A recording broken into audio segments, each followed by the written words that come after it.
Alrighty, Steeler Nation. Let's talk about Mike Tomlin. I understand some fans on the right-hand side or left-hand side or upside down, wherever it may be, you don't like Mike Tomlin. That's fine. There are fans out there as well that do like Mike Tomlin, like myself, who I think is an absolute legend for this team. But the point of the video, before you click off, no, he doesn't like, Mike Tomlin video, what's going on? Before you click off, the point of this video is Mike Tomlin, yes, his next step in my view, as being a Mike Tomlin supporter for many, many years, and I'm going to go through his stats in the win-loss and the stuff like that, the playoffs, and he's been a part of this team for what 17 years, something like that, a long time. The point is when we talk about Mike Tomlin, it always comes up as, he's just good enough to be over 500 and to have a winning season. And then we haven't won a playoff game in 7 years in a row, right? That's not good. Losing 4 times in a row, losing to the Chiefs, the Browns was absolutely piss poor. I don't know how you can fault Mike Tomlin for the mistake of the center and Big Ben and James Conner not jumping on the football. I don't understand that logic. Nor do I understand the logic where, you see Big Ben throw interceptions in the game, we get beat down. That's I can't put those two together. Yes, I will agree with you to a certain point, though, for the Mike Tomlin, I guess, deniers out there that they're not a huge fan of him. Yeah, it's up to you. It's up to you. But I will agree that sometimes he doesn't seem have the team as prepared, right? But I always say the other team plays too. The other team turns up and plays. And when I saw TJ Watt run back I think it was the fumble versus the Chiefs, and we got the 7-0 start, I was like, we have a chance to upset the Chiefs. Didn't happen. The Browns didn't happen. The Jags game was awful. Going back to even the Patriots in 2016 when I was going over to Houston, and if they win that game, the AFC Championship game, the Steelers go to the Super Bowl and have a chance to be Steelers versus Falcons. It didn't happen. It was the Patriots won that game. We got carved up by Chris Hogan and all these kind of guys for 180 yards, and it just didn't happen. The Steelers' next step, and I talked about it yesterday with Joe Warren. He doesn't want his contract. He wants to win a Super Bowl. The Steelers' next step really is to win a playoff game. I think a lot of people would be like, yes, we want a playoff game. And then if we get, we win one, then we lose one, then we try again next year. We draft again. We'll see how the season goes. But every year should be Super Bowl or kind of bust, right? That's a mentality of the players, mentality of the coach. You should be going out there to try and win a championship. That's why you play the sport. That's why you're competitive. That's why when you play any sport, if it's from pickleball, tennis, golf, rugby league, rugby union, AFL, UFL, whatever, right? Boxing, you play to win the game, like Herm Edwards says. You play to win the game. So it's very hard. This is why I do support Mike Tomlin, and I don't care if Mike Tomlin goes 3-14 for the next 3 years. They give him a contract. I've been supporting him long enough where I'm going to ride it out. And that may seem crazy to some people out there. Why would you support someone who goes 3-14 and he's, what's the point? Why is he such a Mike Tomlin apologist? I'm not an apologist. I'm just a supporter of his work. I like what he does for the team. Players love what he does for the team too. I just like where he is with this Pittsburgh Steelers team. He's only 52 years of age. I believe he's going to get a contract before the season, get a 2 or 3 year contract, see what happens. And then we go after it with Russell Wilson at quarterback number 1. We feed in Fields here and there with a great running duo. We build up the offensive line. We play good defense, and we have a chance to go maybe to win the division. Now, a lot of people are talking around there. This could be Mike Tomlin's first losing season. And I don't really agree with that. If history tells you anything, Mike Tomlin is going to get this team to at least 9 wins, to at least 10 wins, and give us a chance for a wild card, right? I'm going to read through some of his wins in his history since 2007, right? And you can make the argument if you want to. I just won't listen to it because I've heard it a million times about Coach Coward's players. But in 2007, he was 10-6. The next year, 12-4, 9-7, 12-4, 12-4, 8-8, back-to-back in 12-13. 2014, 11-5, 2015, 10-6, 11-5 in 2016, 13-3, 2017, 9-6, 8-8, 2019, 2020, 2-4, 9-7, 9-8, 10-7. So in the last 3 years, yes, he has been hanging around above 500 and a non-losing season. He had 3 of those. But in my lifetime, right? In my lifetime being a Pittsburgh Steelers fan, there's only been, I think, 1 or 2, maybe 3 times, or one time in Mike Tomlin's career where in the season, the Pittsburgh Steelers have been out of contention and they were playing a meaningless game. Think about that.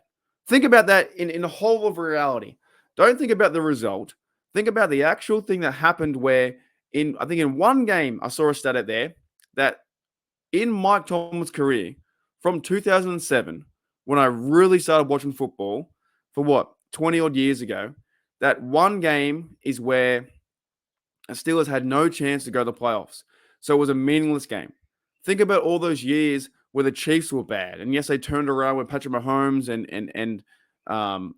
Andy, what's his name? You know his name, the head coach, right? They turned it around. And you think about all the Bungles years, you think about the Browns years, sucking. They've never won the division. The Steelers have never lost. Have never came fourth. We always have this chance. And that's because of Mike Tomlin and this organization is up there.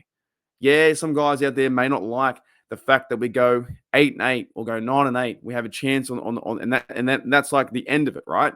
But it's really, really hard to win football games, and it's really, really hard to win Super Bowls. And when I had Brian McFadden on the show, go back and find that in my live section with the videos, right? Type in Brian McFadden, Steelers Nation Oz. It should come up. He was talking about how we're spoiled at this time for my generation, for Pittsburgh Steelers fans, that I've seen two wins, 40 and 43. And yes, it was 20 years ago, but they were fantastic. 40 was the Jerome Bettis bus going to Detroit. It was Big Ben's first Super Bowl. It was unbelievable. 43 was James Debo Harrison running down the sideline for 99 yards. And that's when I truly, truly started to fall in love with football, was that year. I was a fan in 2002, growing up, trying to figure out the game. But 2007 was when it all clicked, right? So we have been spoiled from that perspective, right? Think about being a Bengals fan for 2 minutes. 2 minutes. If you're a Bengals fan, you've been to 3 of these things. You've been to 3 Super Bowls, right? 0-3, and you've never won one. In 57 years, as a fan of an organization, your team has never won a championship. Our Steelers, our team has 6. So from that sense, I'm very thankful and for the ride that I've been on. And yes, I want to go on another ride to go and win 7. And this year could be the year that we get behind a veteran quarterback in Wilson who has been there and a great defense, and you run the rock as hard as you can with Warren and Najee, and you see what happens. And with Mike Tomlin and this team and Patrick Queen and Cameron Hayward.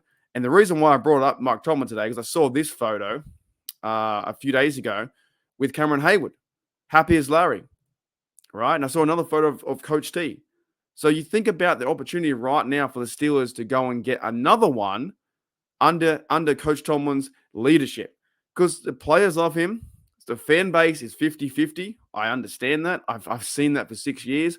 I'm really over arguing it. I'm just talking what I want to talk about in terms of Mike Tomlin and how much I respect him as a leader, as a football coach, and as a person from afar. I've never met him, but when I hear the quotes about, Coach Tomlin, let's go for the win, man. Coach Tomlin, let's go for the win, man. I love that. I absolutely love it. I think it's overall, it's fantastic. It's unbelievable that this guy is our coach and we have a chance every single year to go to the playoffs and get a win.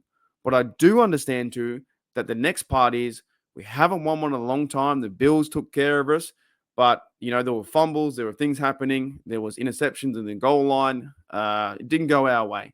The next point is to go and win the playoff game and see what happens after that. But to say in the media, and the media's been calling out Tomlin and saying it could be his first losing season, this, and this, I think it's entirely rubbish. I think the Steelers have a really good chance to win the division. And when players back players like Cameron Hayward, Queen, they back Coach Tomlin. They're behind him. TJ Watt was on record this year or last year saying he'd run through a brick wall and wouldn't want to play for anyone else.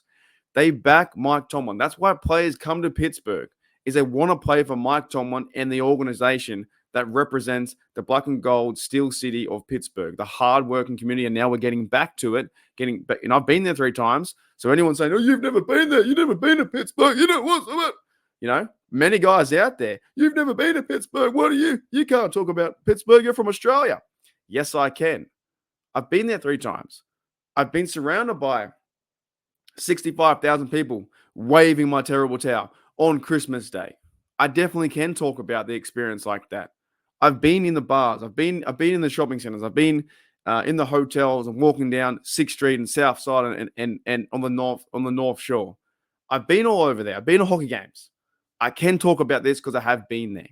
Just because I'm not local Pittsburgh, it doesn't mean that I can't talk about our city, our team, our Pittsburgh Steelers. That is a worldwide nation.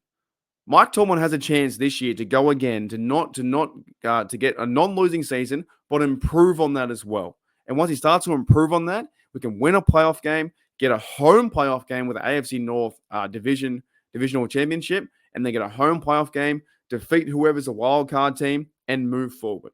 So I'm pretty pumped up this year to see what can happen because he's starting to put the pieces together with the O-line, with the running backs, with the defense we've got going with Patrick Queen, who chose less money to come to the Steelers and not going back to the Ravens or the other 20 teams you talked about. Patrick Queen wanted to be a Steeler. He wanted to play for Mike Tomlin. Mike Tomlin this year has a really good chance to go 10 wins, 11 wins, and get a wild card or win the AFC North. And when he does so, yes, there's going to be a lot of pressure, not from the organization, maybe a little bit. He's not on the hot seat, maybe not from the players, but there's going to be the outside noise pressure is, can Mike Tomlin's Steelers, can they win a playoff game? That's the overall big question this year. When you bring up Mike Tomlin, you don't talk about the 173 wins or 100 losses. No one talks about that. No one talks about his overall commitment to the team and to the city and in his leadership with the Steelers and in his presence on the players and how he's a football junkie, that he goes to camp and he carried a bloody whistle. He took a whistle to Kenny Land or Kenny Wood out there when the rookies went there. No one really talks about that commitment to football and to the organization and to Pittsburgh. They're always worried and they bring it back to that negative sense. We can't win a playoff game. We can't do that. We've lost 7 in a row. Forget that. Mike Tomlin is here to win championships. And yes, it is very, very hard to win Super Bowls. 1,000%. Right? There are still 12 teams that never won. There are still 4 teams that never been. The Steelers have been there 8 times. 8 times, and we've won 6. And yes, it feels like that it's been long overdue. Almost 20 years since Super Bowl 40. Super Bowl 60 is coming up. But you only get one chance every year. And that's why they should mean something. That's why when Brian McFadden talked about it, it meant so much to him to win not only one Super Bowl in number 40, but he won 2 in 43. And he was disgusted that he had to deal with the pain and the loss of losing the one versus Green Bay. I'm going to leave you on that. I'll leave you on that. I like Mike Tomlin. I think he's awesome. I can't wait to go to the Hall of Fame. When he gets inducted, I believe that Mike Tomlin's going to get a 3-year extension in the offseason, or a 2 or 3 year extension, and then he'll be like 55 years of age. Mike Tomlin isn't done yet. Mike Tomlin is not done with Omar Khan yet. Omar Khan, they're just starting, right? And it's super hard to win playoff games, like B-Mac said. He's got 2 out of 3. Mike Tomlin's got this roster ready to go, fired up. They're physical, and I believe they can go and win the AFC North and have a home playoff game and go on a bit of a run. Because everyone's counting us out. We are the least odds to win the North. We're about $51 or $70 to win the Super Bowl. And everyone's going back to the fact is Mike Tomlin looks like it's going to have his first losing season. I doubt that happens. Because you know why? Because Mike Tomlin is fucking working. Coach Tomlin, still for the win, man. Man, I'm fucking working.